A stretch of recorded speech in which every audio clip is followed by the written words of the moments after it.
নারায়ণগঞ্জে আবারও আগুনের করাল গ্রাস। শহরের প্রাণকেন্দ্রে পাইকারি পোশাকের অন্যতম বৃহৎ কেন্দ্র ৬ তলা বিশিষ্ট হাকিম প্লাজায় ভয়াবহ অগ্নিকাণ্ড।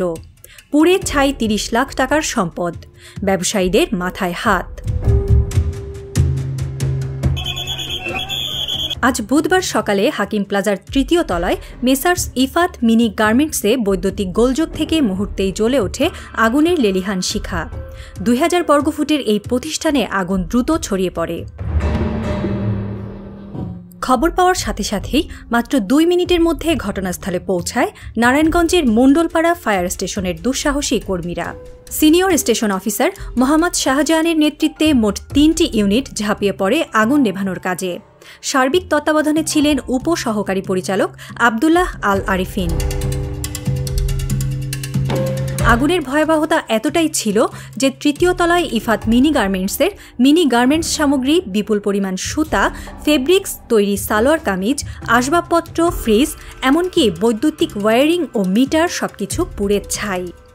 মার্কেটের অন্যান্য অংশেও ছড়িয়ে পড়ে আগুনের আঁচ। প্রায় ১.৫ ঘণ্টারও বেশি সময়ের শ্বাসরুদ্ধকর চেষ্টায় সকাল ১০টা ৫৫ আগুন নিয়ন্ত্রণে আসে। সম্পূর্ণ নির্বাপন করতে সময় লাগে বেলা ১১টা ৫০ পর্যন্ত। এই ঘটনায় কোনো হতাহতের খবর না থাকলেও ব্যবসায়ীদের আনুমানিক ৩০ লাখ টাকার সম্পদ পুড়ে ছাই। তবে ফায়ার সার্ভিসের চেষ্টায় প্রায় ২০ লাখ টাকার মালামাল উদ্ধার করা সম্ভব হয়েছে। মণ্ডলপাড়া ফায়ার সার্ভিসের উপসহকারী পরিচালক জনাব আবদুল্লাহ আল আরিফিন জানিয়েছেন, প্রাথমিকভাবে বৈদ্যুতিক গোলযোগকেই আগুনের কারণ হিসেবে চিহ্নিত করা হয়েছে। আমাদের ৩টি ইউনিট দ্রুত পদক্ষেপ নেওয়ায় আগুন আরও ছড়িয়ে পড়া থেকে রক্ষা করা গেছে এবং ক্ষয়ক্ষতির পরিমাণ সীমিত রাখা সম্ভব হয়েছে।